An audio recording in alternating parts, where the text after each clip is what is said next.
el novelista puede inventar todo siempre que sea capaz de hacerlo creer. Y yo creo que el gran reto de la novela es que te la crean línea por línea. Pero lo que descubre uno es que ya en América Latina la literatura, la ficción, la novela es más fácil de hacer creer que la realidad. ¿A usted qué le gustaría mirar por un agujerito sin ser visto? ¿Sabes qué? La vida desde la muerte. Eso sí sería. Bueno, ¿y usted qué es un gran sueño poder ver la vida desde la muerte. ¿Y usted que escoge la muerte de sus protagonistas, cómo escogería la suya? ¿Cómo le gustaría morirse? No, si a mí me pusieran a escoger la muerte, sencillamente no la escogería, me niego rotundamente. Yo la única opción que acepto es la de no morirse. Creo que la única cosa realmente importante que hay es la vida, lo importante es estar vivo. Y creo que la muerte es una trampa, es una traición que se lo sueltan a uno sin ponerle la condición. Entonces usted, como su amigo Rulfo, no escogería a alguien en la tumba de al lado para tener con quien conversar, por ejemplo. No, eso para mí es muy serio el hecho de que esto se acabe. Y prácticamente sin ninguna participación de uno, sino cuando llega, ¿sí? Creo que es injusto. ¿Qué podemos hacer por evitarlo? Escribir mucho. Gallega es su fascinación por lo sobrenatural y vasca la lealtad incondicional por los amigos. De los andaluces tiene el gusto por la exageración y el adorno en la palabra, y recuerda a Castilla en esa manera sabia de ver la vida. Pero además tiene mucho de África y de la melancolía de aquellos esclavos, y como a otros caribeños le gusta filosofar y ser profeta. Es también fruto de las mujeres enigmáticas del desierto guajiro. Y por si fuera poco, nació en un país donde lo absurdo es cotidiano y además acontece con la misma fuerza todos los días. Y eso significa ser hijo de Macondo. España supo de él por una novela que vino de Buenos Aires, llamada 100 años de soledad. En Colombia, su país, ya era entonces el que mejor bordaba la crónica y el reportaje, y tenía 5 libros editados y algún premio. 2 años después de la publicación de la historia épica de los Buendía, se convirtió en el autor más vendido en lengua castellana en todo el mundo, un récord que todavía conserva. Su nombre es Gabriel García Márquez y tiene 67 años. Nosotros en la América Latina, pero particularmente en México y en Colombia, fuimos formados, educados, formados por los refugiados españoles, por los republicanos españoles. Entonces, los niños de esa época éramos republicanos españoles. Y yo con ese fervor militante de los primeros años del bachillerato y de la universidad, siempre me dije que no iría nunca a España mientras no muriera Franco. Pero mientras tanto, era ya completamente republicano español. Conocía muy bien la historia de la guerra, la historia de la guerra civil, menos bien la historia de España, pero muy bien la literatura española. Entonces, yo tenía había una especie de corrientes encontradas dentro de mí, que conocía muy bien un país por referencia, conocía a su gente, pero no había ido nunca a España. Tenía la nostalgia sin haberla vivido. Tenía la nostalgia anticipada de España. Además, yo recuerdo los campos de Azorín, los campos de Machado.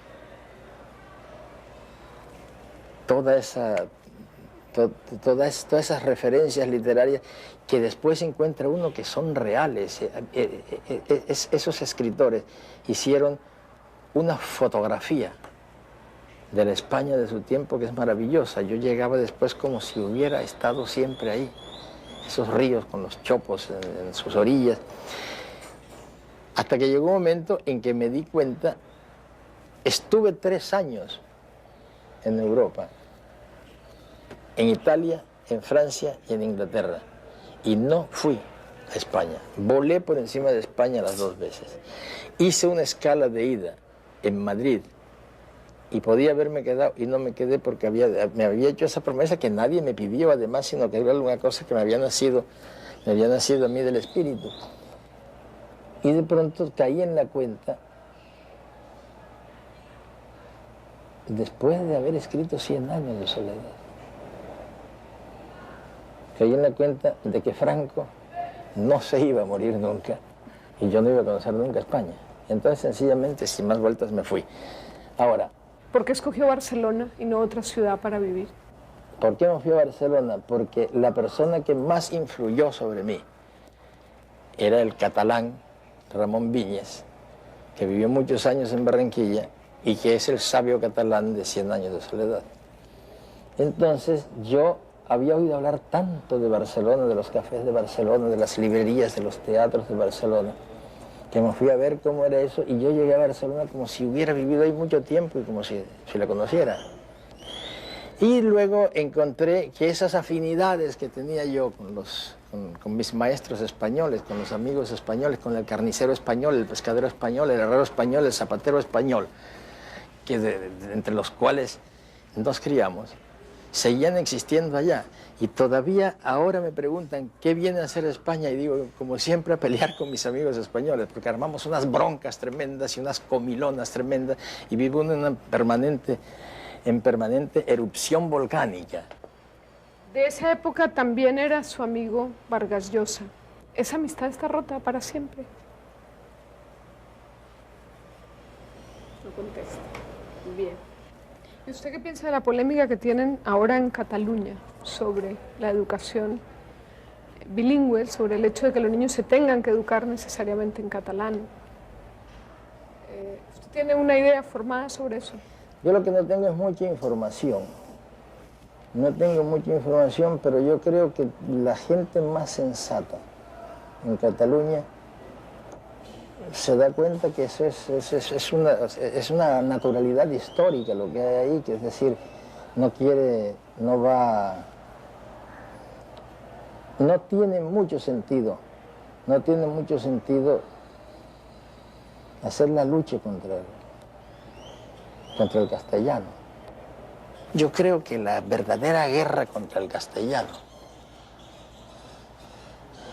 la hace la Academia de la Lengua. O sea, que sigue sin reconciliarse con la Academia de la Lengua Española. Ni siquiera la última edición del diccionario le ha parecido mejor.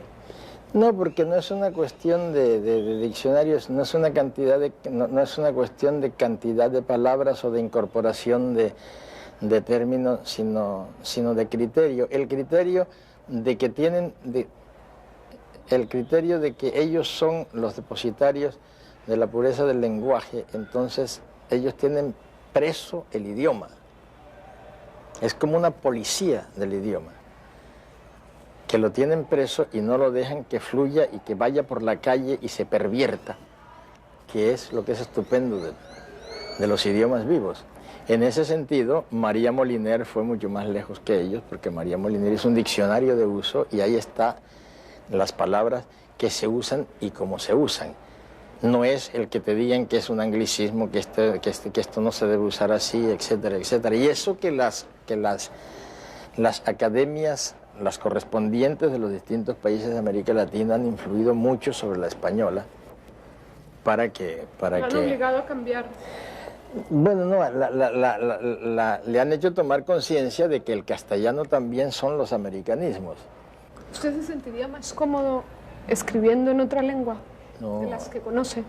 Yo no puedo concebir una lengua más rica, más maravillosa, más radiante que la lengua castellana, pero escrita con absoluta libertad. ¿Y usted seguirá escribiendo para la nueva tecnología?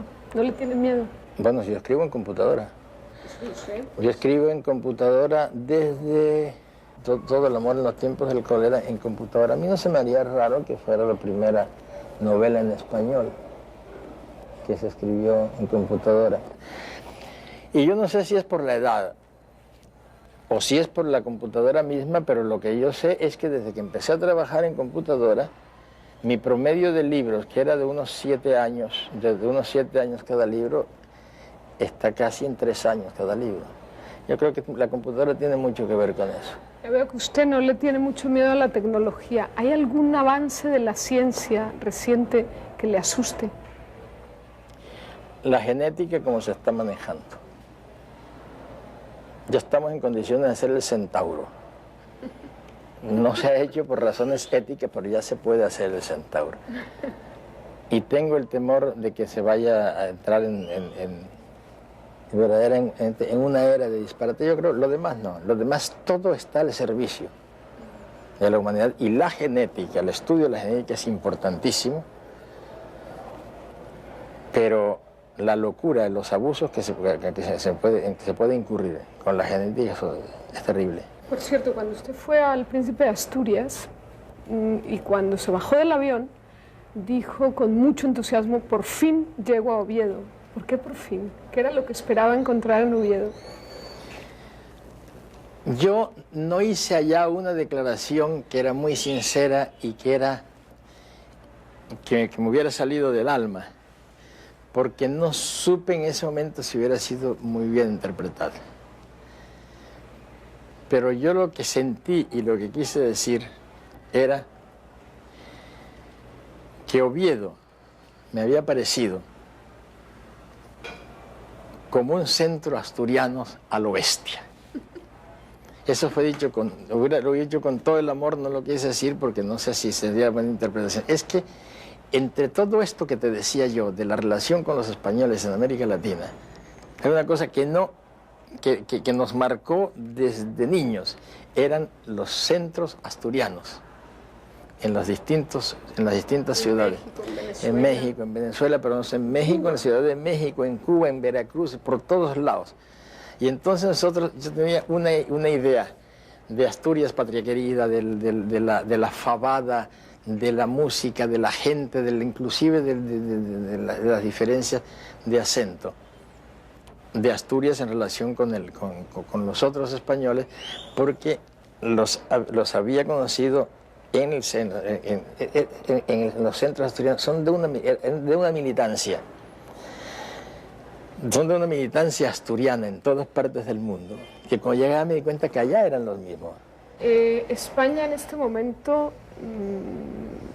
pasa por momentos confusos, difíciles, complicados, especialmente para una persona que es amigo suyo, que es Felipe González. ¿Usted cree que Felipe tendrá un sitio en la historia o que todas estas peripecias por las que está pasando su administración borrarán la huella de lo que puede haber hecho por España?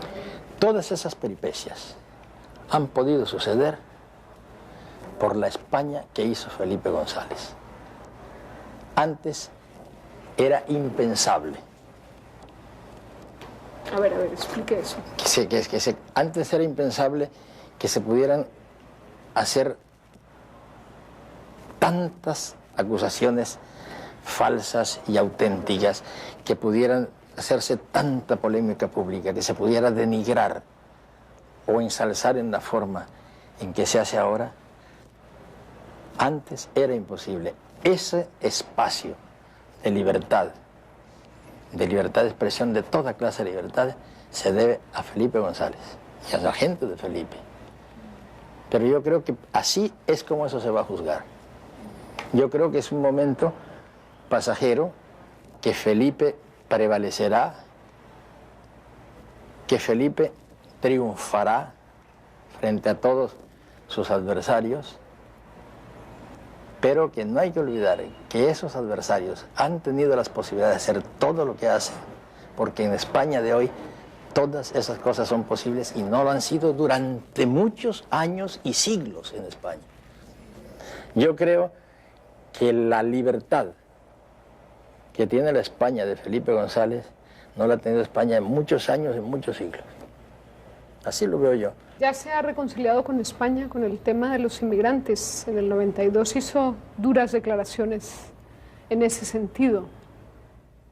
Sí, es que los latinoamericanos no olvidamos nunca lo que nosotros hicimos con los refugiados españoles. No todo lo que vino fueron los maestros universitarios, los grandes editores, los grandes escritores, los grandes científicos. Vino también mucha morralla. Y se trataba de salvarles la vida, de darles una nueva vida, de darles un nuevo mundo que en alguna época les perteneció. Y nosotros lo hicimos encantados. Y nos mezclamos con ellos como nos mezclamos después de la venida de Colón. Y de pronto nos encontramos que España empieza a escoger a cuáles sí y a cuáles no. Entonces eso duele mucho, porque por supuesto yo no tengo ninguna queja. Yo personalmente llego a España como rey. Me tratan los amigos como rey. Y a muchos que yo conozco, a los escritores, pero lo que están haciendo un crítico con un criterio de selección, de que los que ellos consideran buenos sí, como reyes, y los otros los tratan en los aeropuertos, en una forma como no hemos tratado nosotros jamás a un español, y creo que no lo haríamos. Es extraño además que lo hagan. En ese sentido, esa discriminación continúa.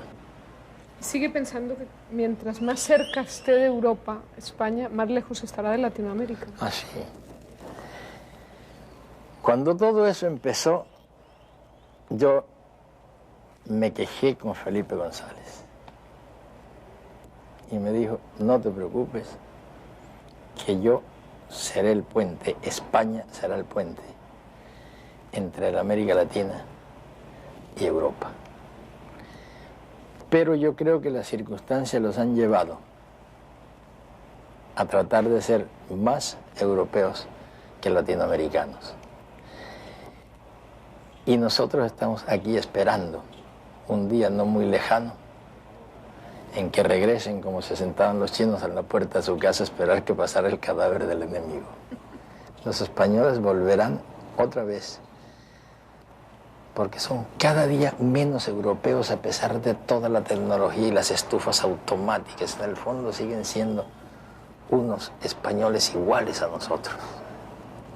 ¿Es verdad que usted detesta a Cristóbal Colón como personaje histórico? No, lo que pasa es que era pavoso, como dicen los venezolanos. Llevaba la mala su mala suerte la llevaba por todas partes. En Santo Domingo no se puede hablar de él. Sin embargo, su diario a usted le fascina. Bueno, pero eso diario de viaje. Pero eso no nos afecta gravemente. Mire, le voy a leer una carta astral que publicó el diario ABC en el año 82 después, ABC. Sí. En el año 82 después de que le dieron el premio Nobel. Y usted me va diciendo si coincide o no coincide con el personaje. Sí. Por cierto, ¿usted consulta a los astros de vez en cuando? No, en absoluto. No. Pero no los consulto porque creo en eso y no lo quiero saber. No es porque no crea. ¿Y a las adivinas? No, es que precisamente porque creo que hay adivinas, porque creo que adivinas no quiero que me adivinen nada. Ya, dice, es un Piscis 3 veces Acuario y gracias a la influencia de Plutón posee el don de la persuasión. ¿De acuerdo o no? Bueno, no sé por qué planetas, pero creo que cuando lo he necesitado lo he tenido, sí. Yo creo que sí. Con un inconsciente influido por Virgo que lo hace analítico, intolerante, perfeccionista y pedante. Ah, sí, eso todo, es perfecto. Dice además, por fortuna. Dice además que es un psicólogo nato, increíblemente intuitivo, que hace pensar que tiene información privilegiada y secreta y al que irritan las pequeñeces. ¿Usted dictó este horóscopo? No. Pero las pequeñeces, ahí lo falso es que me irriten las pequeñeces. Digo, las pequeñeces me irritan si son irritantes, pero hay algunas que no lo son, no tienen por qué serlo. ¿Usted admite que es vanidoso? ¿Qué se entiende por vanidoso? A ver, cuando un raquítico se para frente al espejo a hacer así, ese es un vanidoso, pero cuando se para Tarzán, eso no es vanidoso, eso es orgulloso. ¿Usted en ese sentido no es vanidoso. Bueno, es caprichoso, sí. Caprichoso, yo creo que ¿Te no gustan los caprichos? Estamos metidos en un problema de definiciones. No Estamos metidos en un problema de definiciones. Es caprichoso un señor que se compra el mismo modelo de botas siempre porque esas son las que le gustan. Un caprichoso es como su nombre lo indica, es una persona que es como una cabra. Que empieza a dar defentazos contra un muro hasta que pasa por ahí. Yo creo que yo me doy en el muro una vez y paso por la puerta. En ese sentido no soy caprichoso. Es que yo sé exactamente lo que quieren decir, pero no es caprichoso, es otra cosa. Es como qué, no, pero ¿Y admite que no le gusta que le lleven la contraria? a nadie le gusta que a nadie le gusta que le lleven la contraria, pero gracias a los amigos que yo reconozco como amigos y como buenos críticos literarios que me llevan la contraria, leyendo mis originales, gracias a eso yo puedo salvar muchos de mis libros. Sí, todavía comparte literariamente la corrección de sus libros con los amigos. Ah, sí, claro. Sí, pero ¿a quién le gusta leer en la contraria? No, a nadie, pero hay a quien le molesta más que a otros. No, a mí no me molesta más que a otros. He aprendido mucho de los que me llevan la contraria. ¿Consiguen perturbarlo las críticas de los críticos literarios, los comentarios? Bueno, ya no porque no los leo. Pero aprendí una cosa importante. Cualquier crítica desfavorable, cualquier reproche, inclusive cualquier insulto, duele mucho. Pero uno aprende que al día siguiente duele menos, al tercer día menos y al cuarto día ya no se acuerda. Por ejemplo, Bloom, que es un pope de la crítica literaria, acaba de publicar los mejores escritores del siglo y usted no está en la lista. ¿A usted eso le molesta? Hasta el punto que no sabía que no estaba. ¿Qué es lo que consigue alborotarle la úlcera, por ejemplo? ¿Qué lo saca de su Tener que hacer algo que no me guste. Las contrariedades es tener que hacer algo que no me guste. Tener que hacer entrevistas, por ejemplo. Es lo que más me alborota la úlcera.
La verdad es que no jugó mucho a bolita de trapo como los futbolistas pobres del Caribe. Y apenas si le dio tiempo a practicar el béisbol, ese deporte de los niños de las costas americanas.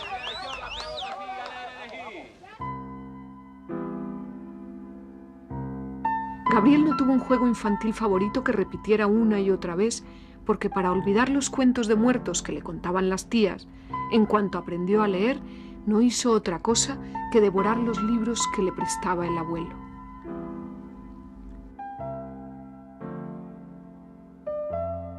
Uno tiene la impresión de que usted fue el niño más solitario del mundo. ¿Eso es verdad o es novela? Yo creo que todos los niños son los niños más solitarios del mundo.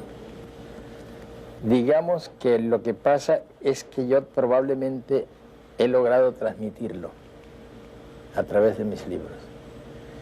Pero ahora tengo el nieto, que tiene 7 años. Yo me quedo viéndolo y sé lo que está pensando. Porque tengo la impresión de que está padeciendo la misma soledad que padecía yo y está pensando las mismas cosas. Curioso que no me sucedió con los hijos. ¿Usted cuál cree que es la Inquisición hoy en día? La Inquisición sigue exactamente igual en todo momento, empieza por la casa.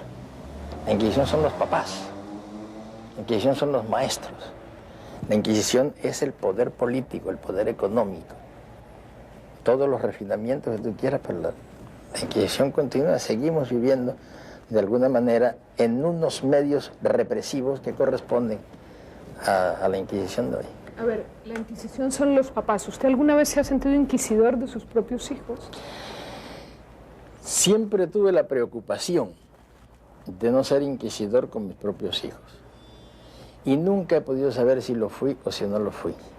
Porque desarrollamos una relación tan cordial, de tanta comprensión, que yo tengo la impresión de que no lo fui, pero es muy probable que lo haya sido, precisamente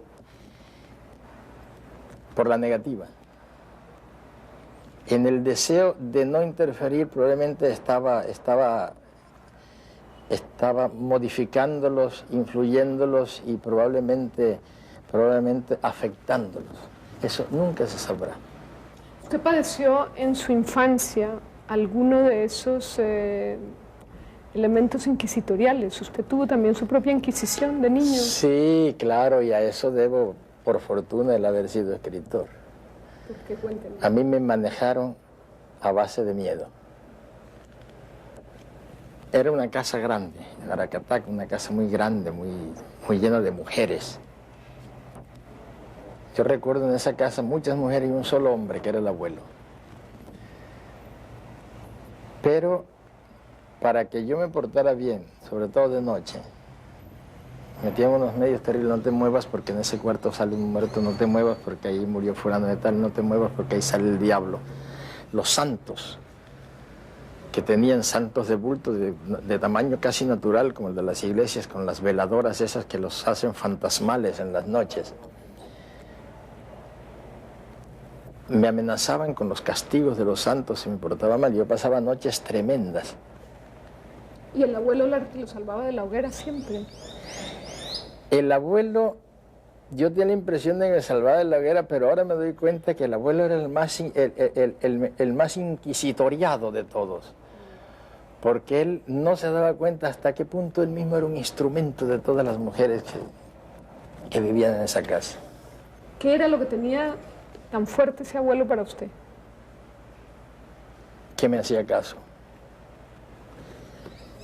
Yo tenía la impresión de que con las mujeres existía un juego que a lo mejor ha durado toda la vida, que es el juego de la seducción. Ahora me doy cuenta que probablemente éramos cómplices, y no había dado cuenta, éramos cómplices contra las mujeres. Solo que ahora yo me siento más cómplice de las mujeres que de los hombres. ¿Usted estaba presente? Cambié de bando. Todo lo que sabe de su vocación precoz de escritor, García Márquez lo ha escrito en un libro que aún no conocemos. El manual para ser niño son sus reflexiones de trabajo con un grupo de expertos sobre la reforma de la educación en Colombia. Un folleto que enseña a los niños a defender sus aptitudes frente a los adultos para que les dejen ser lo que siempre quisieron ser. Caí en la cuenta de algo que no había caído nunca, que yo, toda mi formación, todos mis estudios, se basó en las triquiñuelas, las trampas que tuve que hacer yo siempre para ser escritor en una sociedad donde no estaba previsto que una persona no tuviera una de las profesiones liberales conocidas y apareciera de pronto con que quería ser escritor. Los padres, cuando ven a los niños dibujando o ven que tocan instrumentos, se ponen felices y los ayudan, hasta el día en que el niño crece y dice: bueno, yo lo que quiero ser es músico o pintor. Ahí se asustan y tratan de convencerlos a toda costa de que tengan una profesión seria. Y además, pues que después con lo que pueda obtener con esa profesión seria, seguir con lo que podría parecer más bien su hobby, su afición secundaria. Es decir, yo pienso que si una persona durante toda la vida hace solamente lo que le gusta hacer y tiene todas las condiciones para hacerlo bien, ese es el secreto de la felicidad y de la longevidad. ¿Qué sintió usted, qué experimentó siendo tan niño el primer día que vio a su madre? Lo que más recuerdo es el perfume. ¿A qué olía? Es un perfume que probablemente si lo siento ahora, lo reconozco. Era un perfume que... A ver, nosotros vivíamos en Aracataca. Mi madre se había ido con su marido, mi padre, a Barranquilla. Y yo, la memoria más antigua que tengo en relación con ella es que me decían que tu mamá vive en Barranquilla y tu papá vive en Barranquilla. No había fotos, no había nada de eso. Y yo tenía una imagen de ella que... ¿Y qué le explicaban? ¿Que por qué vivían en otra parte? No, eso es... Además, eso no, a los niños no se les explican esas cosas. Seguramente yo estuve... Era yo muy niño, de todas maneras, cuando ellas se fueron a Barranquilla. Y de pronto empecé a oír que viene tu mamá, que viene tu mamá, que va a venir tu mamá. Y yo no me imaginaba cómo podía ser aquello, ni tengo idea qué edad podía tener. Pero recuerdo es que yo venía de una casa con un gran corredor y un patio muy profundo, y yo venía y me dijeron, ya llegó tu mamá, y entonces mira, está ahí. Y yo entré, y estaban en la sala sentados alrededor, con las sillas pegadas en la pared, muchas mujeres. Y yo la vi y la reconocí enseguida. Y estaba vestida como los personajes de las películas de esos años, de los años finales de los 20, principios de los 30, con el sombrero de campana. Recuerdo exactamente su traje de seda con bordados, color beige, y el sombrero de pajilla del mismo color. Y entonces ella me dijo, ay, me abrazó, y yo sentí el olor, y siempre que la evoqué era principalmente era por el perfume. E inclusive con ella hemos estado escarbando después qué perfume podía ser. Ella habla de algo como Coty, pero para mí lo interesante es eso, y sobre todo porque el sentido del olfato para mí es el más evocador y el que más fácilmente lo traslada a uno a episodios remotos y le permite revivirlos completos con una sola ráfaga. Y esa ausencia de la madre en todos esos años del comienzo es lo que hace que usted diga que tiene con ella una relación seria y sin sentimentalismos. No, lo que pasa es una cosa, que vivimos muy poco tiempo juntos, porque, a ver, en ese momento estaban en Barranquilla, luego, cuando murió el abuelo y murió la abuela, fui a vivir con ellos, pero yo no recuerdo, ellos volvieron a vivir en la Cataca y vivían en una casa distinta, pero yo vivía donde los abuelos. Y no me llevaban a dormir a casa de mis padres, sino cuando iban a dar purgante. ¿Por qué? Porque cuando uno era niño, pues le daban el purgante, y donde tenían las técnicas del purgante era en casa porque ya había nacido un hermano cada año. Nosotros somos 15. Entonces sacas la cuenta, cada año nacía uno, y en este momento ya había 4 o 5. Ya no había mucho tiempo de ocuparse de cada uno. Y cuando decidían además dar un purgante colectivo, entonces a mí que no me iban a buscar para las fiestas, yo añoraba estar con los hermanos de noche, después de que se acostaban, tirarse almohadas, todo aquello. Yo vivía en el cuarto de los santos. ¿Y los hermanos en la otra casa? Y los hermanos en la otra casa. Entonces, cuando a mí me iban a dormir allá, yo iba contento porque iba con los hermanos, pero sabía que daban purgante en aceite de ricino, como tenían la costumbre de darlo en leche, y uno notaba los grandes pozos de aceite.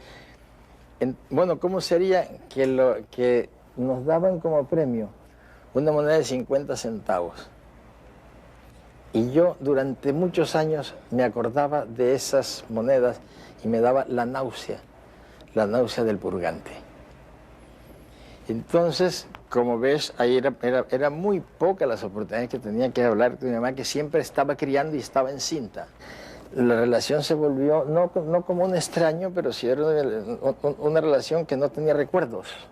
Y en estos años de Cartagena, ¿usted ha podido recomponer un poco esa relación? No, pero si nunca estuvo descompuesta, es una relación distinta de otra. Es una relación con la madre y con el padre que es así. Después de haber repartido la vida entre muchos hogares y muchos paisajes, ha vuelto a Colombia. Los 2 hijos y los 2 nietos se han quedado en otras tierras. Está en Cartagena, la ciudad de los aristócratas del Caribe que siguen rumiando la nostalgia de cuando dejó de mandar el rey de España y se quedaron ellos. En Cartagena, Gabo parece acostumbrado ya a los guardaespaldas y se ha hecho construir una casa insólita en la que seguir inventando cuentos a ritmo de boleros y vallenatos. Para vigilar el Caribe desde el solar donde estuvieron enterrados los obispos y las clarisas del amor y otros demonios, y al lado del colegio donde estudia la protagonista del amor en los tiempos del cólera. El escritor ha decidido vivir rodeado de los personajes de sus últimos libros y con ellos pasea por estas calles como si nada. En aquella iglesia, la iglesia de Santo Toribio, ahí tocaba el violín Valentino Ariza. Fermina vivía ahí. Salía por ahí y se iba hasta el... Primero pasaba por el convento de Santa Clara. ¿Tú has visto el convento de Santa Clara? Claro, el convento de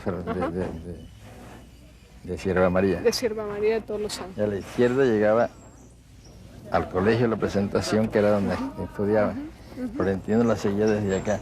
Y el domingo él tocaba el violín ahí, en el coro. Esa iglesia. Y era como esas niñitas que van ahí. Era exacta, como esas niñitas con el mismo uniforme. Eso es ponerle poesía a la realidad. Eso es ponerle música a la realidad. Del amor y otros demonios. Por ejemplo, en El amor y otros demonios, el episodio de la cessatio divinis, o sea, la guerra larga y dura entre el obispo y las clarisas, es histórico, solo que 100 años antes. Sin embargo, las clarisas sacaron un boletín de prensa cuando usted publicó su libro, desmintiendo que ellas estuvieran peleadas con el obispo y que debajo del convento hubiera túneles. En Del amor y otros demonios, el tema principal es ese ocultamiento y esa mistificación de la realidad que todavía subsiste en muchas comunidades religiosas y laicas. Entonces, a mí no se me hace raro que una comunidad que todavía tiene raíces en esa época piense que negando va a negarse la historia. Y es natural que sea así, pero ese episodio es histórico, perfectamente documentado, y alrededor de él hice yo todo lo demás.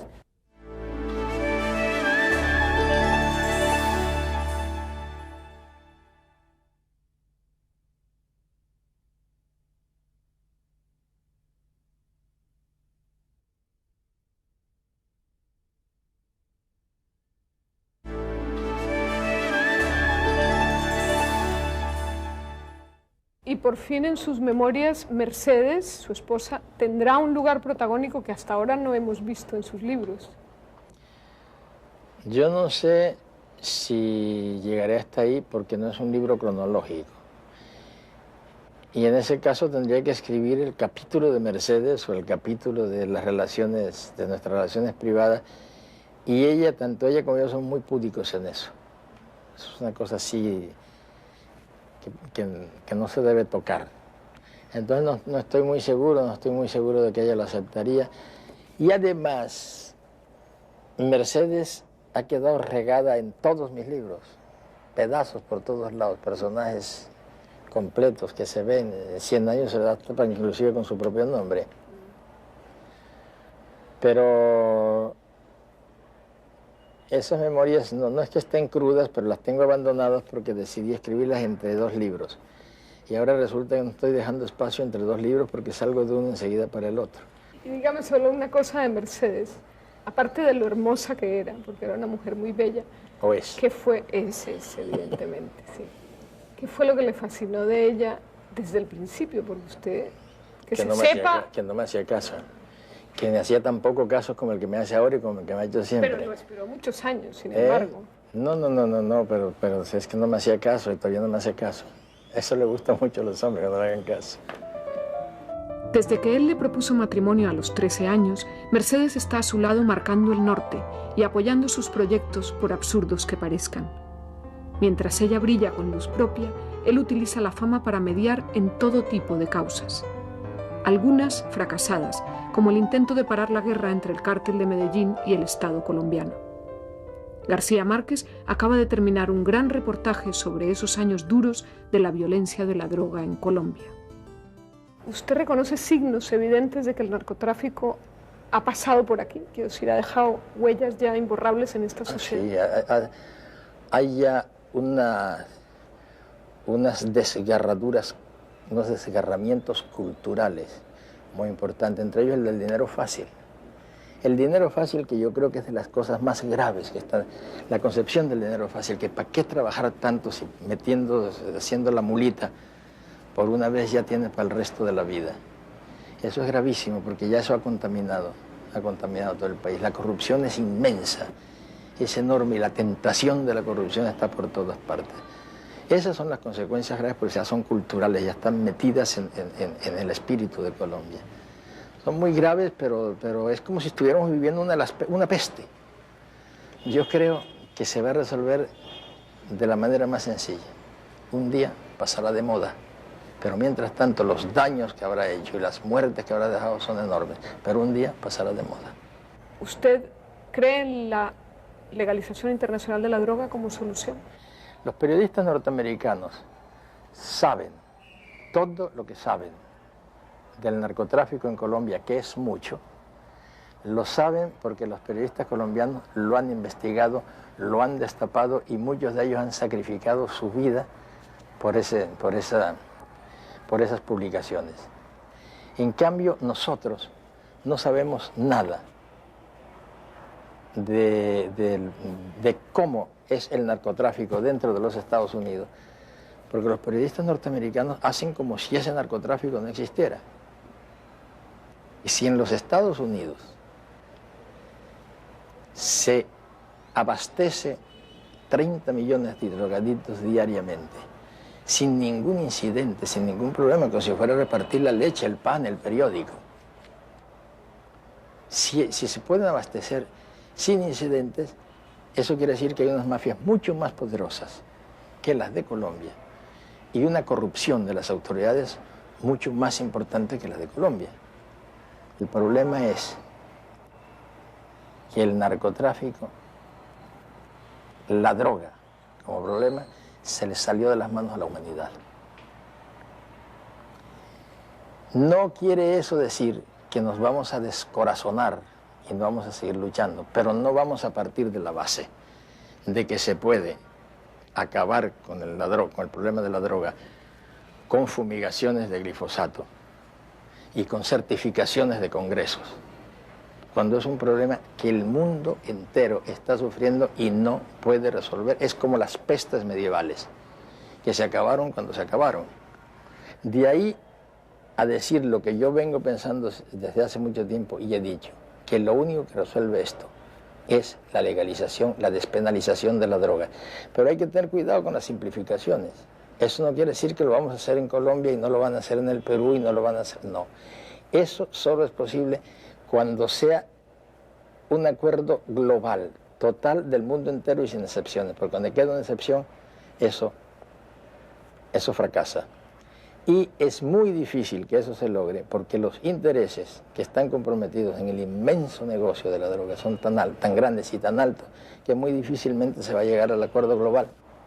Usted firmó el otro día un documento dando a entender que la guerrilla colombiana ya no tiene sentido, ya no tiene razón de ser.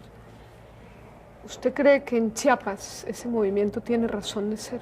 ¿Cómo ve lo que está pasando en México, usted que es casi mexicano? Precisamente por lo que soy un extranjero casi mexicano, no comento la política mexicana. Bien. Usted ha estado cerca de mucha gente en el poder, tiene y ha tenido amigos en el poder. Yo pienso que quizá Torrijos fue la persona más cercana a usted, a lo mejor me equivoco. ¿Usted alguna vez vio llorar a Torrijos? ¿Vio la tristeza del poderoso, el dolor? No, pues yo lo vi llorar, pero de alegría. Cuando se pusieron de acuerdo para el tratado del canal. Yo estaba con él porque a mí me habían llamado antes, que él se había encerrado en Farallón, que era una base militar panameña. Me llamaron y me dijeron, el general tiene como una semana de estar encerrado, tenía un teléfono directo que bastaba descolgarlo y se comunicaba, estaba en comunicación directa con la embajada de Panamá en Washington. Estaban discutiéndose los últimos minutos, los últimos puntos para el tratado, y él estaba encerrado esperando, pero no podía dormir, no podía comer, no podía hacer nada de la tensión en que estaba, y tenía el temor de los amigos de él y mío que le fuera a dar un infarto. Entonces me llamaron y me fui allá y me encerré con él. Estábamos prácticamente solos y estuvimos solos casi una semana. Nos tomamos todo el whisky del mundo y a veces champaña con hielo, que es una cosa que se hace en el Caribe, es un poco bárbaro, pero es cultural, es así. Y de pronto, en el momento en que llegó la noticia que ya, se puso a llorar como un niño. Una maravilla asistir a eso. ¿Y qué decía? ¿Qué frase? No podía decir nada, ya no había nada que decir, Es que era muy grave porque si ese tratado no se hubiera acordado, hubieran podido suceder cosas históricamente muy graves. Torrijos está dispuesto a destruir el canal. ¿Usted piensa que ese tratado tiene marcha atrás? Porque hay quien intenta no cumplirlo en el año 2000. Todo lo que quieran, pero América Latina no permitirá jamás que ese tratado no se cumpla. Esa América Latina que apenas si protestó con la invasión de Panamá, no permitiría que ese tratado no se cumpla, porque ese es un tratado que es en territorio panameño, pero es de toda la América Latina. ¿Usted es capaz de decirle todo lo que piensa, Fidel? Se lo digo generalmente, lo que pasa es que a veces no lo cree. ¿Pero es usted de verdad el que le dice las verdades? No, yo creo que él tiene muchos amigos. Si alguien le ha dicho verdades delante de mí a Fidel Castro es Felipe, y tiene una muy buena relación. Pero ellos tienen un trato distinto del que tengo yo con ambos. Ellos se tratan como españoles. Y tienen las mismas... Como gallegos. Según el lenguaje. Según el lenguaje cubano, como gallegos. Las cosas que le ha dicho Felipe a nosotros son muy admirables, y muy admirable cómo lo oye Fidel. ¿Usted piensa que está cercano el desbloqueo, digamos, de los cubanos? Yo no creo que esté cercano, y además ahora con el triunfo de los republicanos es bastante difícil que se llegue al bloqueo, pero creo que va a irse llegando a acuerdos parciales que al fin y al cabo conviertan el bloqueo en una cosa más o menos formal. Yo creo que eso podría ser. Así es que el mundo está cambiando y los Estados Unidos no pueden no cambiar también. Y los ligeros síntomas de apertura que estamos viendo en el cine, en la vida cotidiana. En Cuba, lo que pasa es que en Europa tienen la costumbre de considerar que la apertura es solamente en cuanto a libertad de expresión y libertades democráticas y bla, bla, bla. Consideran, como los Estados Unidos, además, que la democracia se define por una elección. Si hay elección, no importa lo que sean capaces de hacer y las arbitrariedades y las injusticias que se cometan, porque es un gobierno basado en elecciones. Pero Cuba está muy lejos de ser la que era hace 5 años. Los progresos que se han hecho en Cuba son inmensos, no son pequeñas aperturas, son grandes aperturas. Pero eso no lo cuento, me están esperando es que Fidel haga elecciones. Porque lo que quieren es que Fidel se caiga. Y piensan que si hace elecciones se va a caer y no se va a caer. Quieren hacer con Fidel lo que hicieron con los sandinistas. No con los sandinistas, con Nicaragua. Dijeron, hagan elecciones libres y les vamos a ayudar en esto y en esto y en esto. Las hicieron. Si la hubieran perdido, si la hubieran ganado los sandinistas, hubieran dicho con seguridad que habían sido amañadas, que había fraude y no las hubieran reconocido. Como perdieron los sandinistas, la reconocieron y no le han dado a Nicaragua ni un centavo de lo que habían prometido. Y mira la situación en que está Nicaragua. ¿Cómo quieren que con ese precedente Fidel vaya a creerles lo que le prometen? No creen nada. Están haciendo los cubanos lo que creen que deben hacer y afortunadamente Europa y prácticamente toda la América Latina lo están reconociendo y están ayudando muchísimo. Y los Estados Unidos lo que están es perdiendo el tren. Y ese tren se va y ellos no van a quedar ni en el vagón de cola. ¿Y cuál es ese momento histórico de los que ha vivido que más le ha interesado, el que más lo ha marcado?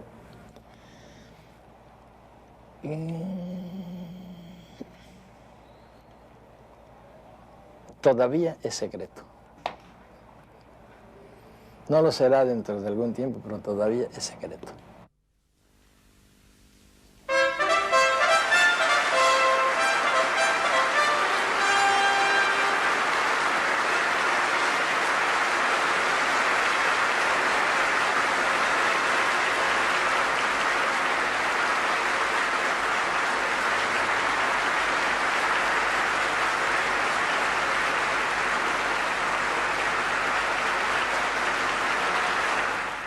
Cuando le acababan de dar el Nobel, usted me dijo que se lo daría a Rulfo o a Grimm. ¿Hoy a quién se lo daría? Hoy en español se lo daría a Carlos Fuentes. A ver, se lo daría a Milán Kundera. No, pues te voy a hacer una lista de amigos por orden alfabético. ¿Usted alguna vez vio a Hemingway? Sí, claro. Lo vi una sola vez paseándose por el bar San Michel. Sí, lo reconocí desde la otra acera, iba con Mary, que era mucho más bajita de lo que yo me imaginaba, muy rubia. Yo había escrito ya la hojarasca y pensé, bueno, yo paso al otro lado. Él seguramente habla español porque vivió mucho en España, fue corresponsal de guerra durante la guerra civil. Yo paso para allá y algún cuento le echo y a lo mejor me invito a tomar un café. Pero si no, ¿por qué hacer el lagarto, no? El entrometido. Fue una cosa fugaz. Y dije, no tengo nada que hacer. Y entonces hice lo único que se me ocurrió, fue gritar, ¡adiós, maestro! Y él, desde el otro, miró así y vio así, ¡adiós, amigo! Y se fue y nunca más en la vida lo vi. Hay un encuentro suyo que me llama la atención. Estuvo muchas horas con Kurosawa, el director de cine japonés. ¿Qué quería Kurosawa de usted? Yo tuve la enorme suerte de que Kurosawa estaba esperando un ciclón que se estaba demorando. Él estaba filmando una película y tenía todas las posibilidades de hacer el final de esa película con un ciclón ficticio, un ciclón de utilería. Y lo tenía perfecto, pero él insistía en que debía ser el ciclón número 32, creo que era, porque allá no tienen nombres, sino números. Él sabía que venía el ciclón número 32, calculó que en el ciclón número 32 podía terminar la película y el ciclón número 32 empezó a demorarse.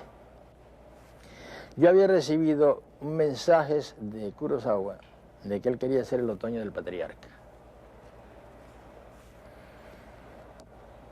Entonces yo le mandé a decir que yo me parecía encantado, que pensaba que nadie podía hacerlo mejor que él. Él tuvo un largo silencio y de pronto recibió un mensaje que decía, ya estoy muy viejo y muy enfermizo para meterme en los problemas del Caribe y en las... Entonces yo me di cuenta que le habían explicado mal las cosas. Y cuando fui allá, le dije que quería hablar con él Y él se fue, apareció en mi hotel y dijo, podemos conversar hasta que llegue el ciclón. ¿Cómo fue su primer encuentro con los reyes de España? Fui solo, no fue Mercedes, a la zarzuela. Estaban el rey y la reina. La aproximación a cada uno de ellos es completamente distinta con uno que con otro. La reina, evidentemente, estaba muy interesada en los temas literarios. Quería hablar de ellos, hablé de ellos. Y el rey es bastante más suelto. Inclusive un momento que me dijo, no, aquí la que lee novelas es la reina. Yo ando en otros problemas. Y me llamó mucho la atención. Tuve la suerte de que hubo un episodio de la vida familiar en un lugar donde, a pesar de que no había protocolo, se suponía que no iba a ocurrir. Fue en determinado momento el príncipe, el hoy príncipe de Asturias, abrió de pronto la puerta sudando, venía de jugar fútbol, de algo así. Y entonces la reina, en inglés, me dijo, te he dicho que no entres sin tocar. Y el rey, muy de amigote, así, de, oh, no, pero si yo lo he autorizado a que entre así, no debe entrar sin tocar. Sal, toca. Tocó, el niño tocó, entonces entró. Y fue una experiencia que me interesó muchísimo. ¿Eres más amigo de los hombres o de las mujeres? De las mujeres. ¿Por qué? Porque me entiendo mucho mejor con ellas, sobre todo trabajo mucho mejor con ellas. En los talleres que hago siempre con las mujeres me entiendo mucho mejor.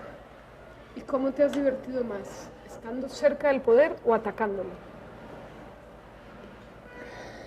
No, estando cerca del poder.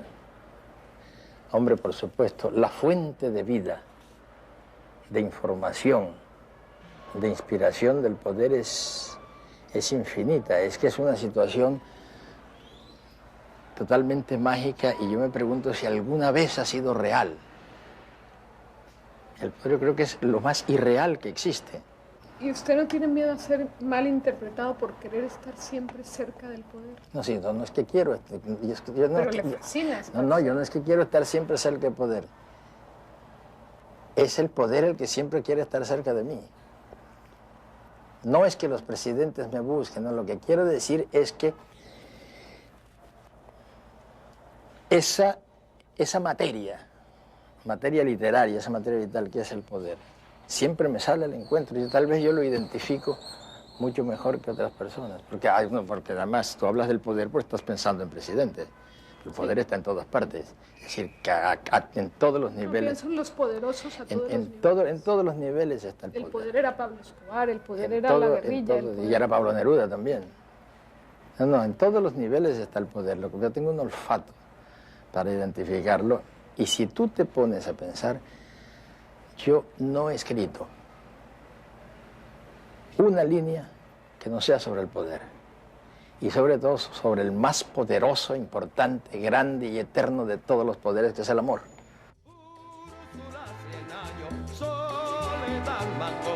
Eres doncella del pueblo olvidado, forjado en 100 años de amores de historia. Eres doncella del pueblo olvidado, forjado en 100 años de amores de historia. En Macondo yo vuelvo a vivir, en mi memoria quemada en el sol. Mariposas amarillas, Mauricio Babilonia. Mariposas amarillas que vuelan liberada.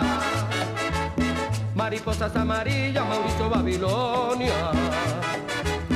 Mariposas amarillas que vuelan liberadas.